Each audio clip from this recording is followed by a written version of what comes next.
আল্লাহুম্মা রাব্ব হাযিহি দাওয়াতি তাম্মা ওয়াস-সালাতিল কাইমা آت محمدا الوسيلة والفضيلة والدرجة الرفيعة وابعثه مقاما محمودا الذي وعدته إنك لا تخلف الميعاد হে আল্লাহ, এই পরিপূর্ণ আহ্বান ও শাশ্বত নামাজের তুমি প্রভু।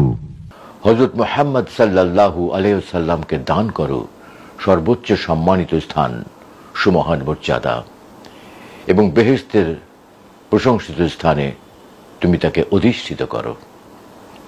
নিশ্চয়ই তুমি প্রতিশ্রুতির ব্যতিক্রম করো না। বিজ্ঞাপনে কণ্ঠ দিয়ে আমি লাখের উপরে ডকুমেন্টারি করেছি এবং আমার অভিজ্ঞতা, পাশাপাশি আবৃত্তি। তোমার ছবিটা দেখতে দেখতে ঘুমিয়ে পড়ি মা। অনেক দিন ঘুম হয় না, কাজের চাপে, সংসারের এটা সেটা করতে করতে কখন যে সময় চলে যায় টেরও পাই না। আমি সরকারি চাকরি ছেড়ে দিয়েছি কোনো ঘুষ খাবো না বলে। আমি আমার জীবনের শ্রেষ্ঠ কাজ যদি বলি, পবিত্র কোরআনের 30 পারা কোরআনের তর্জমা আমি করেছি। এটা এখান থেকে ওই যে 80 দশকে, যতদিন আল্লাহ হায়াত রেখেছেন আমি আল্লাহর পথে থাকতে চাই।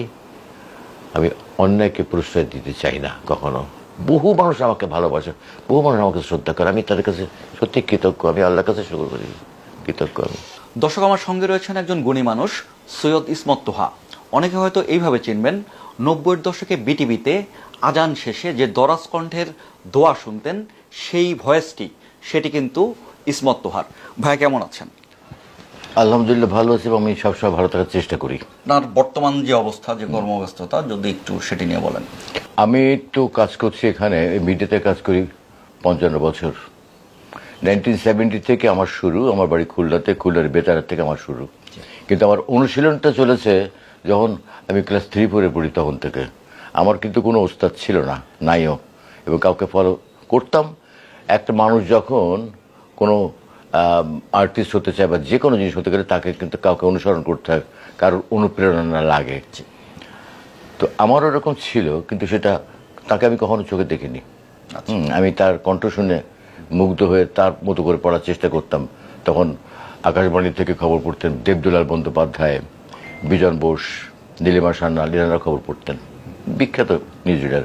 তো জীবন বোসের খবরটা আমার কাছে খুব আকর্ষণীয় মনে হতো।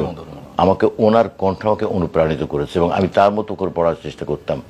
আমি বুঝতাম না যে এত সুন্দর কণ্ঠ কোথা থেকে, কিভাবে, রেডিও থেকে কিভাবে আসে কত কণ্ঠগুলো।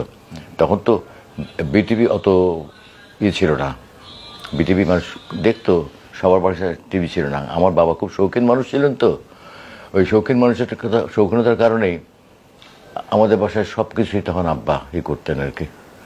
তো রেডিও শুনতাম তখন। আমরা যেমন এখন রেডিও খুললেই শুনতে পাই, শব্দ পাই, তখন রেডিও খোলার, যদি আপনি 7টার খবর শোনেন তাহলে আপনাকে 7টা বাজতে 2-3 মিনিট আগে খুলতে হবে।